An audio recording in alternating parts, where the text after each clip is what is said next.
4 বছরের বেশি সময় ধরে চলা ইউক্রেন যুদ্ধ আবারও এক নতুন ও নৃশংস রূপ নিয়েছে।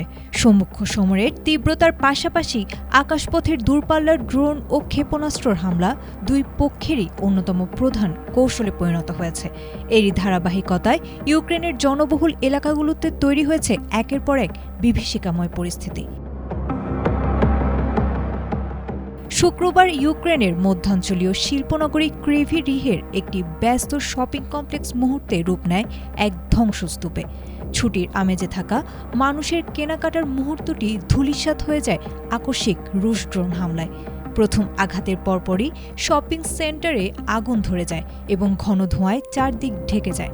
বিপন্ন মানুষকে বাঁচাতে যখন উদ্ধারকর্মীরা ছুটে যান, ঠিক তার আধ ঘণ্টা পর চালানো হয় দ্বিতীয় ড্রোনটি। এই পরিকল্পিত ডাবল ট্যাপ কৌশলের কারণে উদ্ধার কাজ ব্যাহত হওয়ার পাশাপাশি বেড়ে যায় হতাহতের সংখ্যা। স্থানীয় তথ্য অনুযায়ী এই হামলায় প্রাণ হারিয়েছেন 15 জন এবং আহত হয়েছেন অন্তত 130 জন, যাদের মধ্যে শিশুও রয়েছে। প্রেসিডেন্ট ভ্লাদিমির জেলেনস্কি তার নিজ শহরে চালানো এই হামলাকে ঘৃণ্য সন্ত্রাসী কর্মকাণ্ড বলে আখ্যা দিয়ে রাশিয়ার ওপর আন্তর্জাতিক চাপ বাড়ানোর আহ্বান জানিয়েছেন।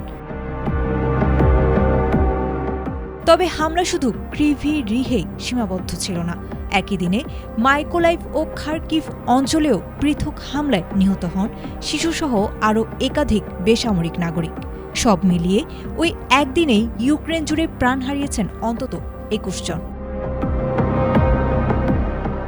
সীমান্ত থেকে প্রায় 1600 কিলোমিটার গভীরে রাশিয়ার পার্ম অঞ্চলের তেল শোধনাগার এবং সামরিক বিমান ঘাঁটি লক্ষ্য করে ড্রোন হামলা চালিয়েছে কিয়েভ।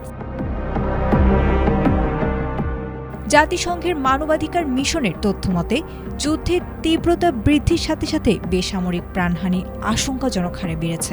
আকাশপথের এই নিরবচ্ছিন্ন ও ভয়াবহ হামলা কেবল ধ্বংসযজ্ঞই বাড়ায়নি, বরং আঞ্চলিক শান্তি প্রতিষ্ঠার সম্ভাবনাকেও ঠেলে দিয়েছে আরও গভীরে।